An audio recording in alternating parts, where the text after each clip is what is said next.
Hanosis Isha. Okay, a man marries a woman, the Poski Imo, Kidei, she also this Bito, Chomi Shonim. And he committed himself that he's going to support her daughter. She had a daughter from another marriage. He's going to provide for her sustenance for 5 years. Chayav Luzonu Chomi Shonim. So he has to support her 5 years. That was his commitment. Nisis Lacher, let's say she was divorced. She married another person. So, and let's say she was divorced after 2 years. That means there was 3 years to go to pay out. Poski Imo, and the second husband, she made the same agreement that he will support his daughter for 5 years. So now the question is, when the second commitment was made, does that cancel the first commitment? Meaning, does it mean only as long as he's married to her, does he have to support her daughter, or no? It's a commitment, regardless, he has to support her daughter. So the Mishnah says, Chayv Luzona Chamishonim, he has to support her 5 years. Lo Yom Harishon, the first husband can't say, L'chetovo etzli azona. He can't say, when I was married to your mother, I have the obligation to support you. I'm no longer married to your mother, I no longer have the obligation to support you. He can't say that. Ela molech lo mizono sel lemokvu she'imo.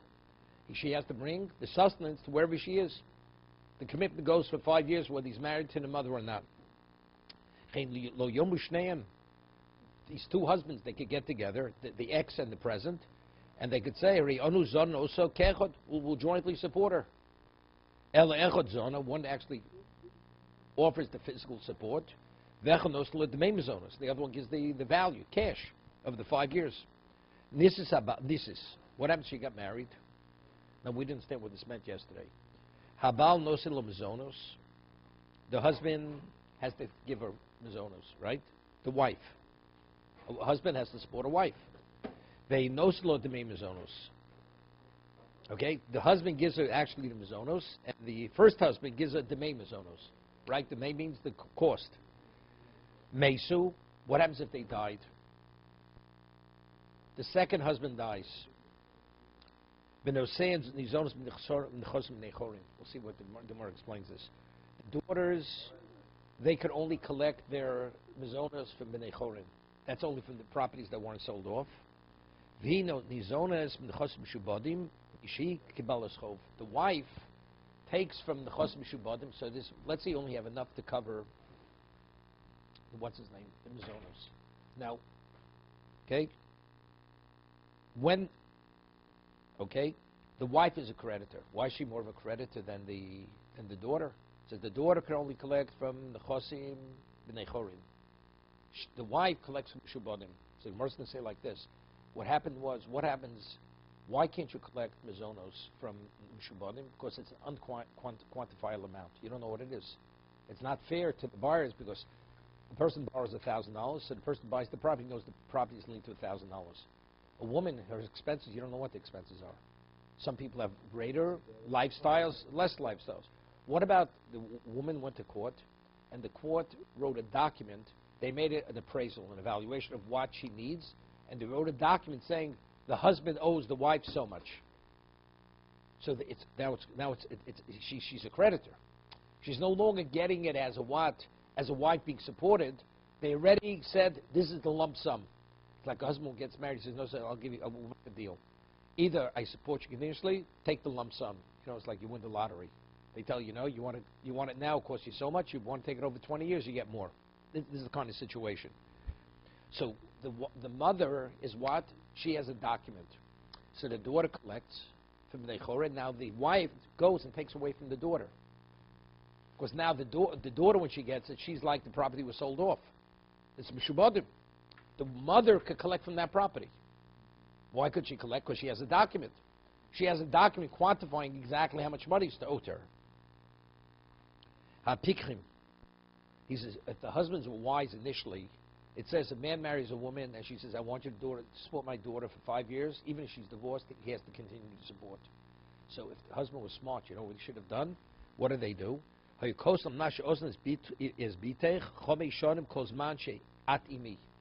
Whatever he writes in the document, I'm obligated to support your daughter for 5 years as long as we're married. So what that means, once they're divorced, the deal's over. See, the beginning of the Mishnah spoke about a man marries a woman, wife says, I'll only marry on the condition you support my daughter for 5 years. It writes that in the document. That's unconditionally. So even if he divorces her, he still has to support. So he says, but if he's a pikeach, if he's smart, he would insert this little clause saying, only as long as we're still married. Only as long as we're married. Itmar. Now there's very interesting Gemara here. We're on Kufal base. Itmar. Omer lechaveiro. We have a principle, Hodos Baldin. The person says, I owe you $100. And I say it in presence of witnesses. What's the halacha? Do I pay 100? I don't have to pay 100. I can say I was joking around. I was joking. I wasn't serious. What about if I say to the two witnesses, Atem Eidai, I'm going on record, I owe you $100. That's Hodos Baldin command. A person makes an admission he owes, you have to pay. If he didn't say, Atem Eidai, you're my witnesses, that means he didn't say, I'm going on record. People say a lot of things. He's joking. He doesn't mean he's not serious. But if he says, Atem Eidai, you're my witnesses, I want you to hear what I have to say, then he's bound. Okay, so we'll see. Person says, I owe you $100. Rabbi Yochanan Machayev. Rabbi Yochanan says he's Chayev. Rish Lakish Omar Potter. No, that statement does not. Someone says Hechi Domi. In what context did he make the Omar Lahu Atem Eidai? If he says in present, you are my witnesses, I'm going on record. My time to Rish Lakish, the Komar Potter. Rish Lakish, the Kapotar. What does Rish Lakish say? You're not obligated. Idl Omar Atem Eidai. My time to Rabbi Yochanan, the Kamachayev. And if he didn't say I'm going on record, this is explicit in Sanhedrin. If you say Atem Eidai Yechayev and you don't say Atem Eidai Potter, Lo Olam Lo Kamar Atem Eidai. So what are we speaking about? So why does Rabbi Yochanan say, if he didn't say Atem Eidai, why Yechayev?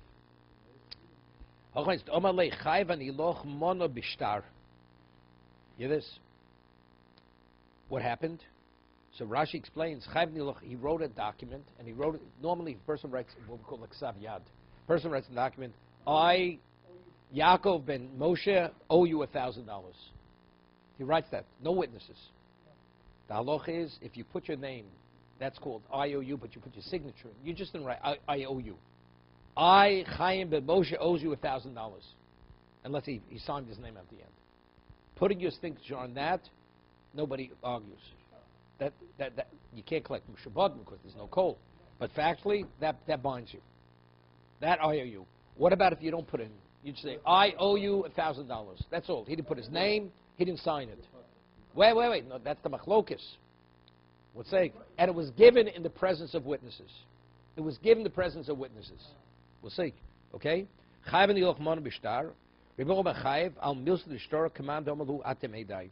Because it's in the document, even though we'll talk about, we'll see Rashi. We have to see Rashi in a minute. Because Rashi quotes a Gemara of Ksav Yad, you collect from the Bnei Chor. What's even the question? Because he says the Bnei Chor, you collect there is where he wrote his name in it. They just didn't write, I owe you. He wrote, I owe you, he puts a signature there. Or he says, I, Chaim ben Moshe, owe you. So writing his name, that's his signature, that binds him. Here he didn't write his name. He just, I owe you. That's it, $1,000. And it was given in the presence of witnesses. It was given. Say it does, but that's not Ksav Yad. This is a gray area. But it was given in the presence of witnesses. Does that have any value? Do we say it's the equivalent of saying Atem Eidai, because it was given in the presence? Or we say no. Since he put that his name in, his signature, we'll say. Mandi Omar, so Rabbi Yochanan says, Chayev alima milsa d'shtoro, Mandi Omar Atem Eidai, domi. Shalgapotet lo amima milsa d'shtori. Let's see Rashi. Let's see Rashi on this. Very important. Rashi.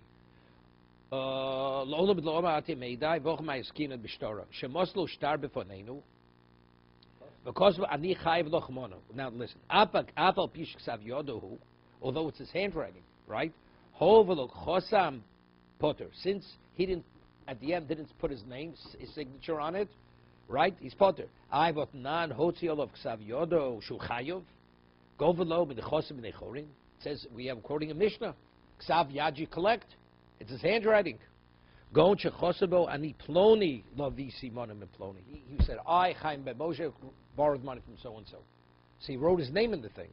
Kidabukach perak hoishish nsamalo de Omer Abaye lichtov chasimus yodei achaspo avol amigilto lo my time dil mishka. Okay, not hotzil of ksav yodo alma bechasimus yodei komari avol hochi kosav late. What do you write in the document here? Chayev ani lo chmono v'lo chosavo. He just wrote, I owe you 100, whatever it is. He didn't put a signature afterwards. So this is the gray area. If he put a signature, you collect from the Nechorin. Nobody argues. Here he didn't put his signature on it. So that what's good. Alima Milsa the Shtor, a whole but this document was given over before Eid. So since it was his handwriting, is this the equivalent of saying I go on record because it was done in the presence of witnesses? Or do we say no? So that's the machlokes. That's Rabbi Yochanan Shlokish, okay? 1 second. Yeah, Tenan. Hanosi seishu poski imo lozunes bito chomishonim al Mishnah. Person marries a woman and she agrees, she makes up with, I'll marry on the condition you support my daughter for 5 years. Now, was there a document written? What did he do? 1 second. By love, what was he wrote in the document? I will support your daughter for 5 years, and it was given over in presence of witnesses. Seemingly, it seems that's the case, and it says in the Mishnah, he's bound. So you see, like Rabbi Yochanan, that's the equivalent of Atem Eidai. Right, same thing. That's Rabbi Yochanan versus lo b'shtari psikto. You know what b'shtari psikto is this? Rav Gidol Amarav. Meaning like this. Rav Gidol Amarav, normally, whenever you obligate yourself, you need a Maisa Kinyan. You have to do some act which is binding. An act that's binding. Words are not binding. If I say I'll give you $100, I will give you $100. I obligate myself. See, Hodos Baldin is, even when you say Atem Eidai, when you admit you owe something, I go on record, I owe you. I go on record, I will give you a gift. Do I owe you? I will give you $1,000. Do I have to give you $1,000? Legally, I'm not bound to give you $1,000. I may go back on my word. You can't keep, but in terms of financial obligation, I have no financial obligation. It's not binding, right? Here, we're saying, when he marries her, she says, I'll marry you, but you're bound to support my daughter for 5 years. So this is a new obligation. It's not in the past. This obligates him. What obligates him? What is the base of obligation? We're talking shtari psikta. What's shtari psikta? Could Rav Gidol Amarav, Rav Gidol Amarav, b'mato dosein lebintcho, kach ani kamu kama. Atorosi lebintcho kach v'kach. Two people are there, the children will get married. So they're negotiating. What are you giving towards your daughter? I'll give towards my son. And I say, I will. I will give this. He says, I will give that. Wait.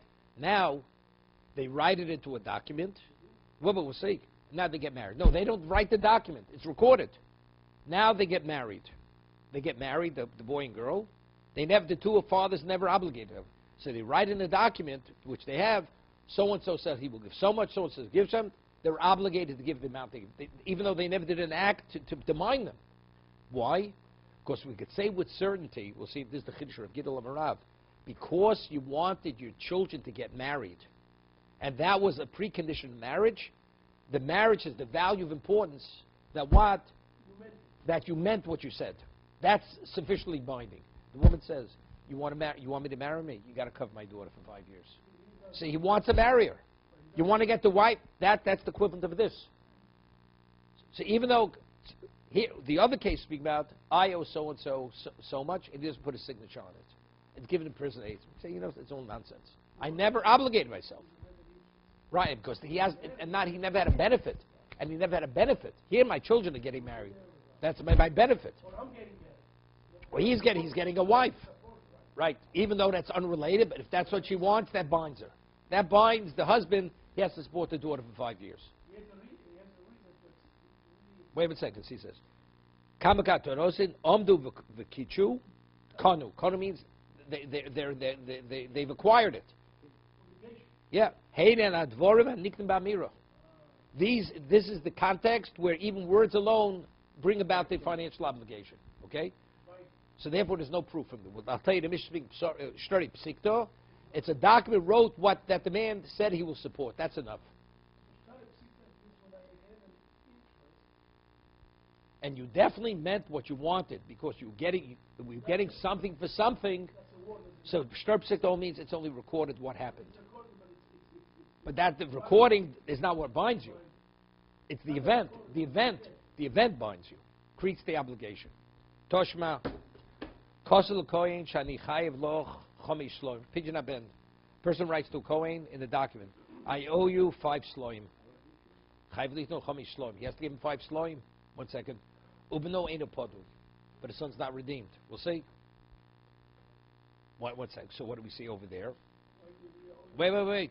See, it's the same thing. I owe you. He has a bechor. His son's a bechor already, and he writes in the document, I owe you 5 sloim, and he gives it over present of witnesses to the Kohen. He has to give the Kohen 5 sloim, but he's not poduk. He's not redeemed. We'll see in a minute why he's not. So the Gemara's going to ask him, if he has to give him 5, why isn't he redeemed? Right? The Gemara's going to ask this question in a moment. Shani hosam de meshubed lei b'doraisa. He says, you know why? The document doesn't bind him. A person has a firstborn, he owes the Kohen 5 sloim. So the Gemara says, so if it's mechuyev b'doraisa and the document doesn't bind him, so why did you write the document? Yochi amay kosav k'dei levar lo Kohen. You have 10,000 Kohanim out there. This is like makiri kuna. If a person designates a Kohen, let's say a person always gives his truma to one Kohen. All other Kohen say, we have no relevance here. So they also remove, it's like this one Kohen is the only Kohen.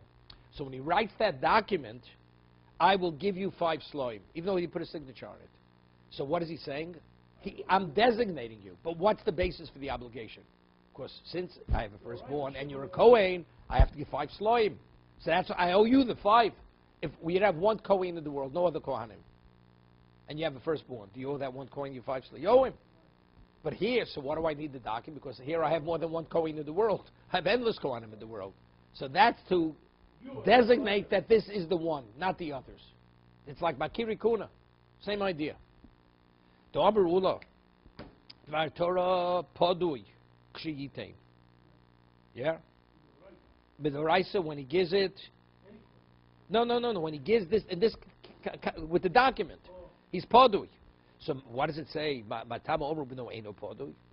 Gzeira Shem Yomru Podim Shtoros. Now, Rashi says, let's say I buy a document in an open market, right? I have a loan document, and I sell the debt at a discount. Document's worth $100. And now I want to use that document for Pidyon. I'll give it to the Kohen, Pidyon Rabben. Is that Shavah Kesef? That's not Shavah Kesef. Because that's called Shtoros. That's a Shtoros. But if I give an IOU to the what's his name, say I'm not sure over here, when he says he's not Podi, is it even if he gives the money? That can't be. If he gives the money, evidently the document is enough, because the document is directly to the Kohen. They're using somebody else's document. In our case on Torah 11, it's as if you gave the money, because this is worth $5, 5 sloim. The other case where it's a shtoris, not Rashi says it's shtar chov shalachir. It's somebody else's shtar chov. So really, on a Torah level, the debt is not your debt, because a person Shem Yom Podim Shtoris with a shtar third party shtar. No. Take a look in Rashi. Shem Yomru Podis Abchor B'Shtori Chov Sheish Lo Al Acher Umosla Kohen. I mean, I'm the creditor of some of the guys. You take my place, collect from the other guy. But factually, the other guy doesn't owe you. See, here I owe you, because it's my Bechor. Amali Hai Shtoro. Varantanam sells Bechoros in Podin Lo Bavod Lo B'Shtoris Lo B'Kargos Diafin Lo Hosem Mikroi Begesh. Look, see, that's my problem. Look in the footnote. This is because over there it says you have to have gufo momon, davar metalf of gufo momon. So even if I write the doc myself, it's still not gufo momon, right? Inherently, it's not that.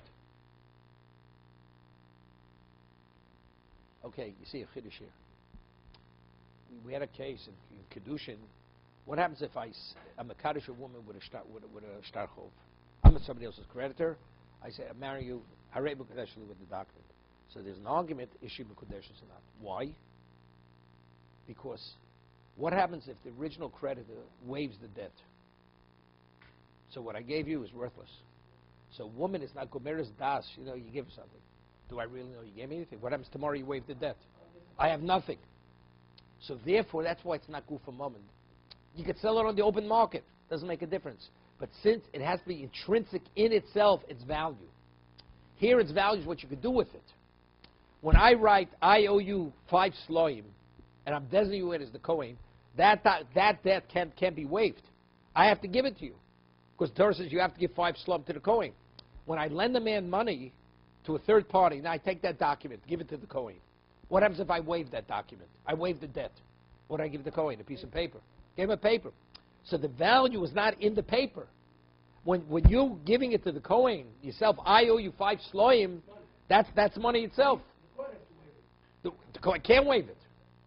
He can't waive it because he has to pay him. I'll waive it. What do you mean you waive it? You have to. No, you can't waive it. Right? No, factually, let's say he takes that afterwards. He tears up the document. You tore up a five slime document.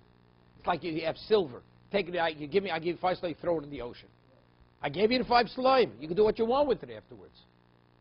So the reason why we say it's Eimedo Podoi, because this could be confused with another case of Shtachov. Because that document inherently is not money. It's only what you could do with it, but it's not in the document itself. Right? That's how you have to be. Right. Right. You can imagine other people sitting here. Oh, yeah, I know the bank doesn't take third-party checks. It has nothing to do with it. Right away, they have third-party. It's not the reason. Here, it's understanding what is value. I give you a chair as a gift. Why does the chair have value? Because the chair has a function in itself.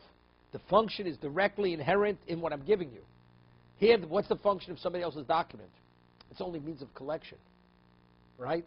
But you don't own the actually debt. You could take the debt, but collect the debt. But the pay. Here, I'm the Kohen. This document says I am the Kohen. If I'm the Kohen, this document is worth. This is 5. I got paid. This is 5 sloim. This is Shava Kesef. It's clear. Omar Rava. Tomorrow wants to say the Machlos Rabbi Yochanan Shlokish seems to be Machlos Tanoim. Listen to the story. Now, if a person is a guarantor, right? Let's say Reuven says to Shimon, I'll lend. Reuven says, I will only lend Shimon money if Levi guarantees the debt. Right? There's a guarantor. And he lends him the money based on Levi agreeing to be the guarantor. Levi owes the money. Right? If Shimon doesn't pay, Reuven has a right to go to Levi collect. Okay? They write up the loan document. It's signed. And the guarantor, they write, after the Adam signed, they write, and so guarantees the loan. Or he says, I guarantee the loan.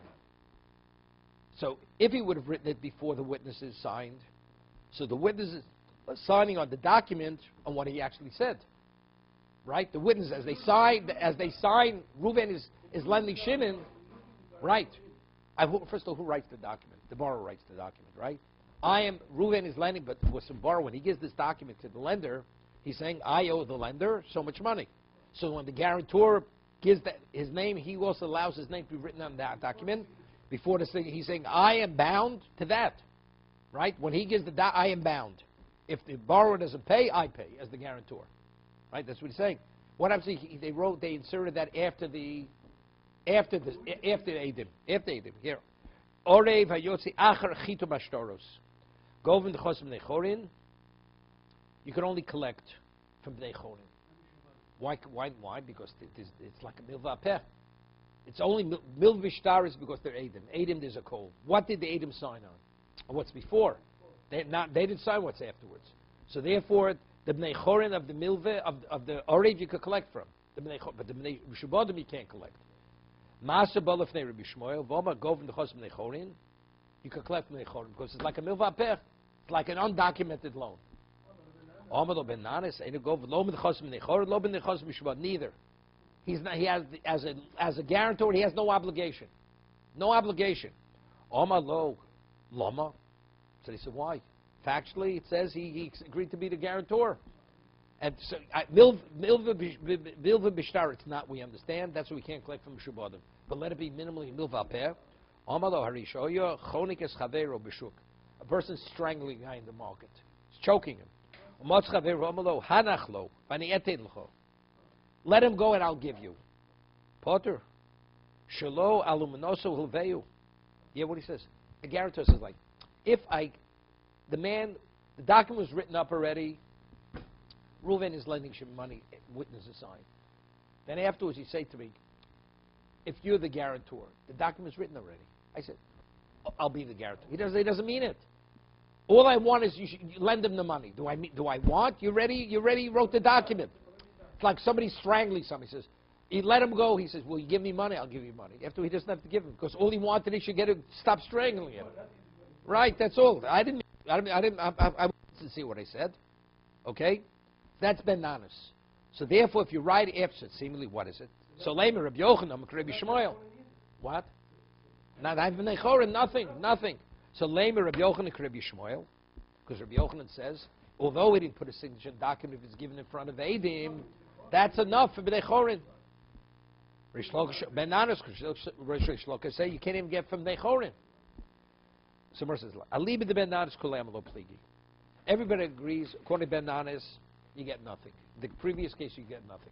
Nothing. Ki Pligi, you know what they're arguing? Ki Pligi, Aliba the Rabbi Shmuel. Rabbi Yochanan, Rabbi Shmuel says, in the case, if we sign afterwards, you can collect from Nechorin. Right?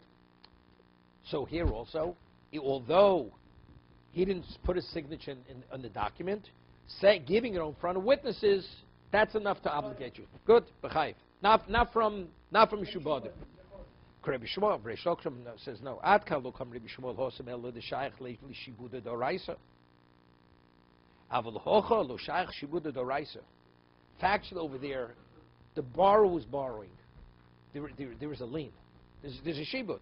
Factually, money is being given, and you came in as an orev before the document was given over. That's he said afterwards. After he gave him the document, he said it's finished. It's before he gave him the document. They signed his name on that document. There, when you give that document over, there's a shibud d'oraisa, right? The debt is there. By us, it's creating the debt. By us, it's to create the debt. When a man says, "I owe you $100," doesn't put a signature in. So the question: does that have any value when you give him four witnesses? It's nonsense. That's what Rish Lakish says. It's nonsense. There's no basis for obligation. Here, there is an obligation. Once there is an obligation, you know something, because you were mentioned as a guarantor before the obligation. That's why you're obligated. Before the document was given over, not as a guarantor, even though it's after the witnesses. But since that document creates the obligation, everybody agrees there's an obligation. So it's just extending the obligation. There, it's creating the obligation. Rish Lakish doesn't create an obligation. It's nothing. It's nonsense. No.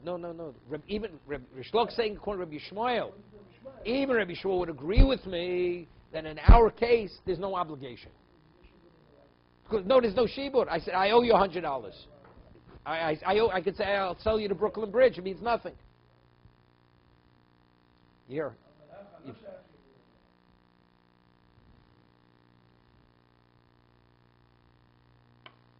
Okay, Gufa. Omrav Gidul Omrav. The matter, Kamato Nosid Libincho. The father of the Kala says to the father of the Chosid, how much are you giving for your son? Kach v'kach. He says so much and so much. The Kama Ato Nosid Libincho, and the father of the Chosid says to the father of the Kala, and how much are you giving for your daughter? Kach v'kach. Omdu v'kichu kanu. They're bound, both fathers, for whatever they said. Heinen advorim hanikin ba'mira. Okay? Here, although there were only words, the words of binding create a financial obligation. 1 second. Omar Rava. Interesting. Now, why, what is the rationale? Why, if, let's say, Reuven says to Shimon, I will only lend you money if Levi is the guarantor, what we call Orev. Why, when Reuven lent Shimon the money based on the guarantee of Levi, why is Levi bound? He didn't receive anything. What binds him? What obligates him to debt? So the Ritva says, famous Ritva, what? The guarantor. Yeah. Reuven says to Shimon, I will lend you money only if Levi guarantees it. Right? It's verbal. Levi says, I guarantee it. And then he gives him the money. If Shimon doesn't pay, Levi has to pay. What? He received the money? So the Ritva says, it's b'hihano. That he trusted, he valued his word, that he will guarantee the debt, that has value. That means I'm giving you a sense of credibility. That's shaveh pruta, minimally shaveh pruta. Because you receive something, that compensation binds you. Okay, that's the Ritva. That's the rationale that's the logic of what binds the guarantor, although he didn't actually get the money. Okay, so that's what Rabbi says. Mistaver bilsera bevito naro. He's marrying off the daughter. He says, how much are you giving? She's a naro.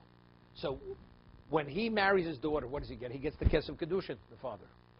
The father ultimately is getting the kesef kedushin, right? The komote hano liyodeg. Ava bogeres, lomot hano liyodeg. Who receives the money? She receives the money. Lo. Rava says no, not maybe. He says no.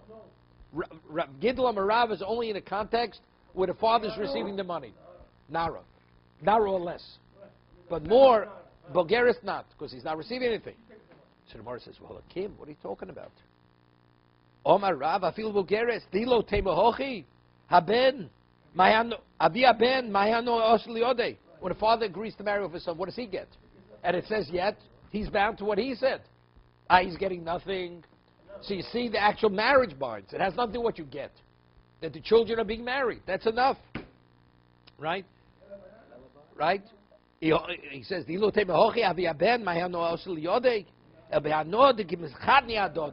that will become him chutonim. Hadodi will become him, Rashi says. No. Will become him chutonim. Yeah.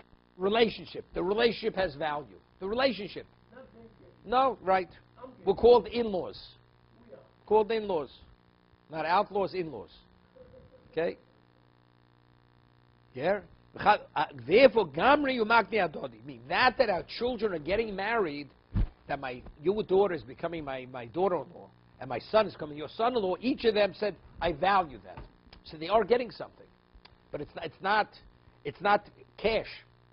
It's a sense of, it's a pride or whatever it is. That's enough to bind you. Otherwise, it's understood. Just saying, I'll give you something, I'll give you a gift. The person has to get something. The question is, to what degree do I value that? That I'm getting a daughter-in-law, it's worth it for me. And I'm willing to give to my son to get such a daughter-in-law. He's willing to give for his daughter to get such a daughter-in-law, whatever it is. Omar Ravina Ravashi, Dvarim Halo, Niduli Kosev, Lo Niduli Kosev. 1 second. Do you record it or not? What's the shaila? 1 second. No, so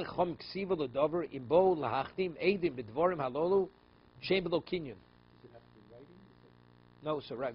Stamp kinyan l'ksiva omeid. Yeah.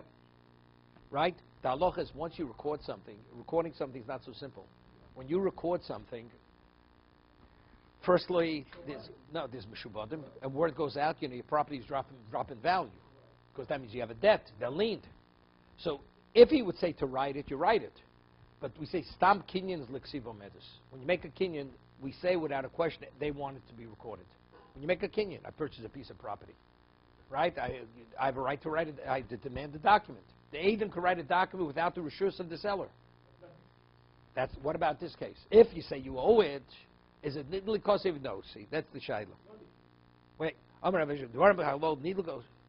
Amar le lo nidli kosev. Eisvei. He says yes from the Mishnah. Hapikhin.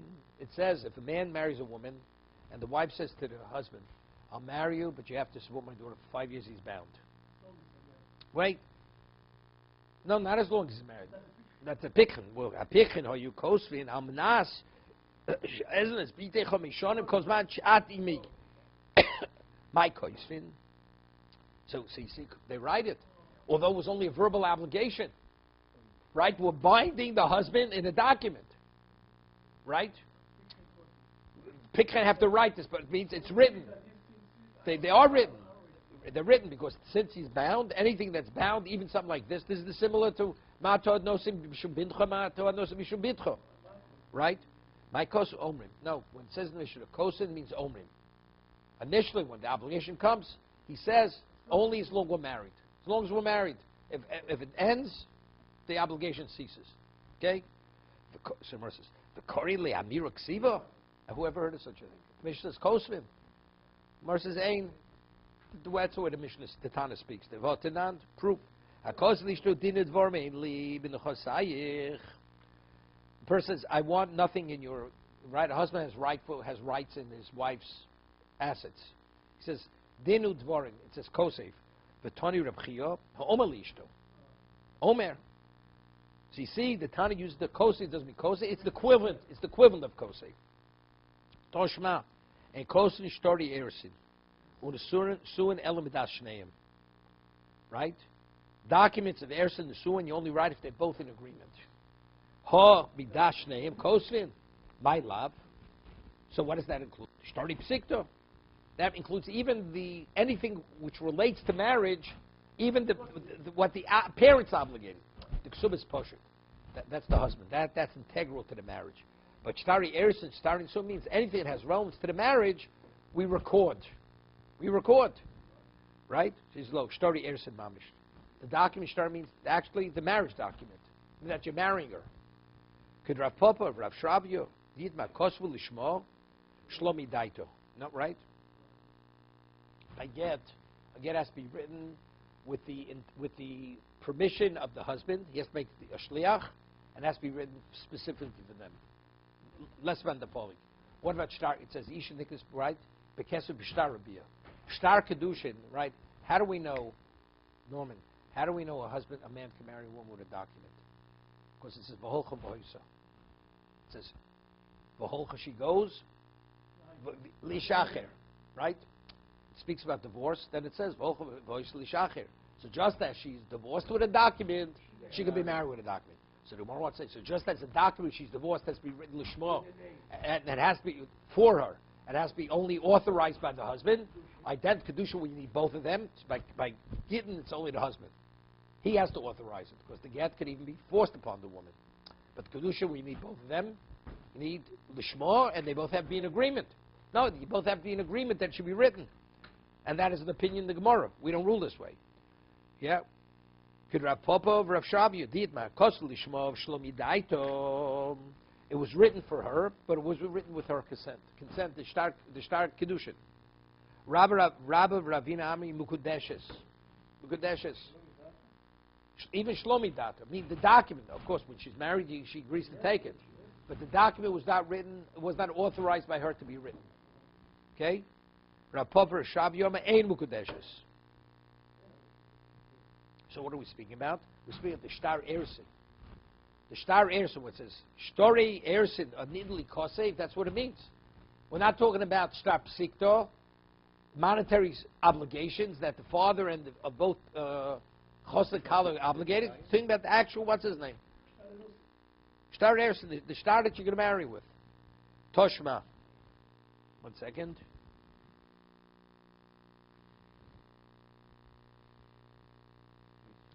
Oh, hang on 1 second. Yeah. Toshba, Mesu bit Mesu. It says in the Mishnah, what happens if the husband died? And the person died is obligated to his wife, and he's obligated to the daughter. The daughters take from the estate, which the properties of Bnei Chorin, they're not sold off. Yeah? But the wife, what she's supposed to be supported, she gets from Nechorin. Even from Mishubadim, they shival eschov. What is she better than? Why do we say you don't collect mizonos from Mishubadim? Because it's unquantifiable. The ones who bought the property, they didn't know the extent of the obligation. So if that's the case, why could the mother collect her mizonos from Mishubadim and the daughter only from Nechorin? Hachme eskinon b'shekonom yodo. Meaning when they obligated, there was a kinyan for a certain amount of money. So because it was for a certain amount of money, Shemar says, stop. So if it was kanu, so why do we differentiate between the mother and the daughter? For the same reason why the mother could collect from Mishubadim, the same reason the daughter should collect from Mishubadim. Shekanu luzu v'lo kanu luzu. You hear this? He only made a kinyan with the wife, but not with the daughter. Because when you make a kinyan, this is what I owe you. I owe you so much. Let's go Rashi. Shekona miyodo.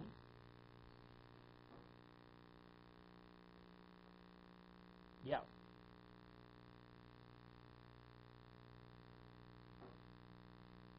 Someone asks, my psoka? Why are we setting it? With the wife, you make a kinyan. With the daughter, you don't make a kinyan. Someone says, Iyu da'avoy b'shas kinyan, mahani lo kinyan. Benos, bonos lo havi b'shas kinyan. Lo mahani lo kinyan. Yeah? The daughter, where's the daughter? You know, they're getting married. What, do you think the daughter's there at the wedding? When she negotiates the deal with the husband, she's somewhere else. So who she made the kinyan originally, that he's bound to her, that's a kinyan. But even though they mention the daughter, but since she's not present, it doesn't mean anything. The kinyan, which means we're quantifying the obligation. Sumar says. Sumar asks, "Id avishas kinyan mahani lo kinyan no bonos lo avishas kinyan lo mahani." Sumar says, "Kinyan, excuse me, mahani lo kinyan milo askin avishas kinyan." I mean, we're speaking about the daughter's not there. It seems to me regarding the daughter doesn't make a difference. There, not there. You can only come from Nechorim. We're not differentiating. Hechi Dami. She said, what are we talking? Listen to the story. The Girsha Vahajre. He divorced her, and then he took her back. Took her back. Wait.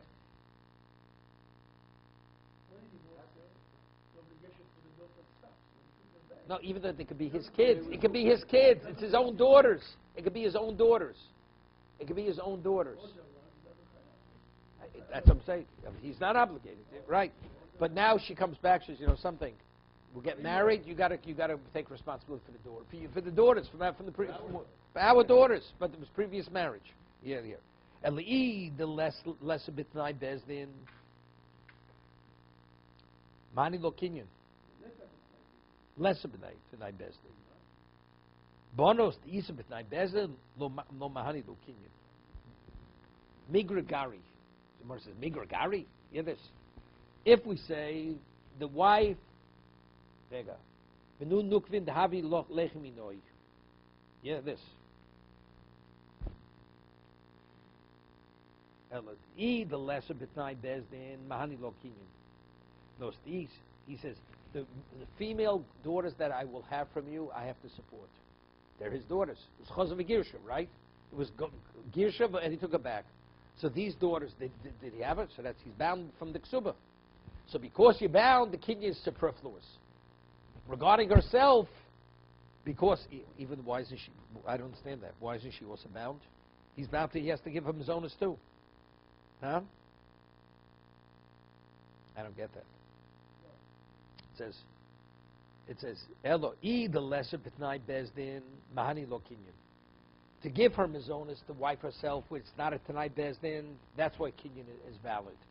But Bonos, the Istu B'nai Bezdin, because it says in the Ksuba, you have to give support to B'nos Nukvin. No, B'nos Nukvin. Therefore, the Kinyan is superfluous. No, but I understand. But first of all, he's obligated to support his wife also. Why isn't that a Tanai? That's also in the Ksuba. Right? What does a husband have to give mizonas to a wife? He's obligated.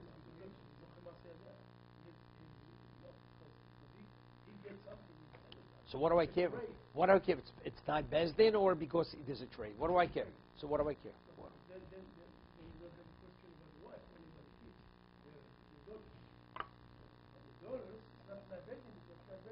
No, daughters, no. The daughters is it tonight bezdin. It's the opposite. Benan nukvin the islach minoch nukvin. That's the time. He's saying like this. What happens if I own this cup? And I make a kinyan on the cup. Does the kinyan have any value? It doesn't have any value, correct? You can't acquire something that's yours. So what he's answering is, the daughters that you have to support, a kinyan doesn't help. It's like redoing something because he's already obligated. So doing the kinyan is like acquiring something that's yours already. It doesn't add to his obligation. So therefore we see the kinyan as superfluous. Regarding her, it's locking it in.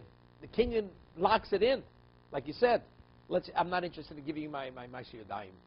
Or he says, hey, won't take your Ma'aseh Yadayim, I'm not going to support you. So it's not secure. The daughters, it's locked in. It's not, you have to support the female daughters that you have from your wife. Finished. So therefore, doing a kinyan, what is it obligated? The whole thing is superfluous. He's obligated. So Mar says, Mikri Gari doesn't make sense. Doesn't detract. Can't make it worse. Does not Magareya? El knows of time he came into Isnu B'nai Bezna Amri. Sorry after sin. Yeah, what the story is. Because he's obligated, we're concerned maybe the father already paid him off on the side. His daughters, I know I owe you. Rather than daughters, maybe with the sons, they won't want to give the daughters. He gives her like, he gives her bundles of money, the daughter. So therefore, we don't want, you can't go to Mishubadim because there's a chance the Misharim say, something, maybe you were paid off already. Maybe you were paid off. So therefore, that's the reason why you can't collect from the Mishubadim. the daughters. Maybe he got paid already. Maybe he got paid by it. You're right. Lefnei Mosa, Mosa lehem tzroros, Ksovin mizonaseyim. He really gave us amounts of money to cover them after he passes away. So now he dies. Now you want to go to the Mishubanim. They can't. They can't. Well, you know what's bothering me? The halacha is if a woman wants to collect from Shubanim, they have to, she has to, or from the she has to swear that the husband, that the father did not give her anything. Didn't pay. So we'll say the same thing. Let the daughters collect from the Mishubanim. Let them take a shvur. Let them take a shvur.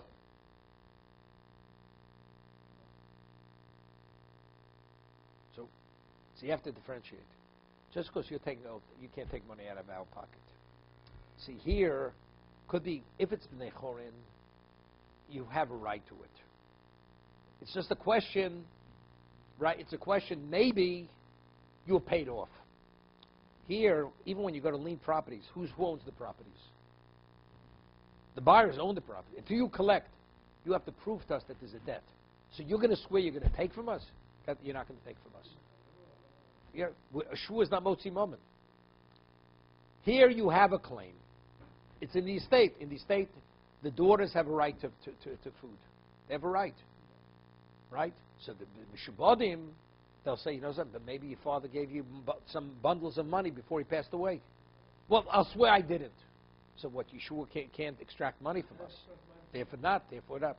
When the wife comes and collects from the estate and she swears, she has that in the estate. That's already, she has it. Why the wife swearing she can't collect from the Evidently, he doesn't pay her off. wife? He doesn't pay her off. It says by the daughters. She doesn't swear to the wife, right? She swears to the daughter. I know, that's what I'm saying. Yeah. No, I understand that. The daughter swears for herself. I give her. No, I'm asking you a question. I'm asking a different question. We're saying the wife we let her take from you. So I thought you were asking the daughters. The Shabbat will say maybe your father gave you money before he died. Right, But why did they say the same thing to the wife? Maybe your husband gave you money before he died to make sure in the future you're secure regarding your mizonos. Right? We're not saying that.